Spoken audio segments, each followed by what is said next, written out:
السلام علیکم 3 کلاس۔ کل ہم نے نظم اللہ کو ناپسند ہے کی پڑھائی کی اور مشکل الفاظ کے معنی لکھے۔ ہم نے نظم میں پڑھا جھوٹ بولنا، کسی چیز کو کم یا زیادہ تولنا، کسی کے نقص نکالنا، کسی میں برائیاں تلاش کرنا اللہ تعالیٰ کو ناپسند ہے۔ دلوں میں دشمنی رکھنا، ہر ایک سے لڑائی جھگڑا کرنا، چوری کرنا، مار دھاڑ کرنا، ہر ایک سے چھیڑ چھاڑ کرنا، فساد اور بگاڑ پیدا کرنا بھی اللہ کو ناپسند ہے۔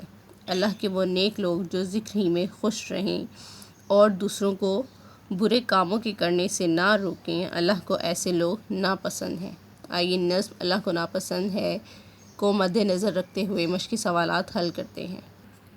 سوال نمبر 1، سوالات کے جوابات لکھیں۔ الف، جھوٹ بولنا اللہ تعالیٰ کے نزدیک کیسا ہے؟ جواب، جھوٹ بولنا اللہ کے نزدیک ناپسندیدہ عمل ہے۔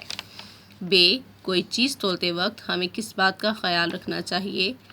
جواب، کوئی چیز تولتے وقت ہمیں کم یا زیادہ نہیں تولنا چاہیے۔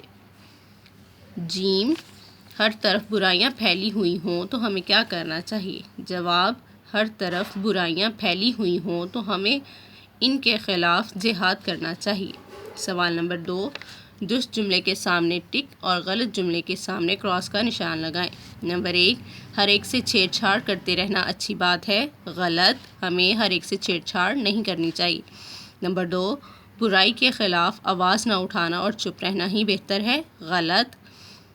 نمبر 3، اگر کسی سے لڑائی جھگڑا ہو جائے تو ساری عمر اس سے بات نہیں کرنی چاہیے۔ غلط۔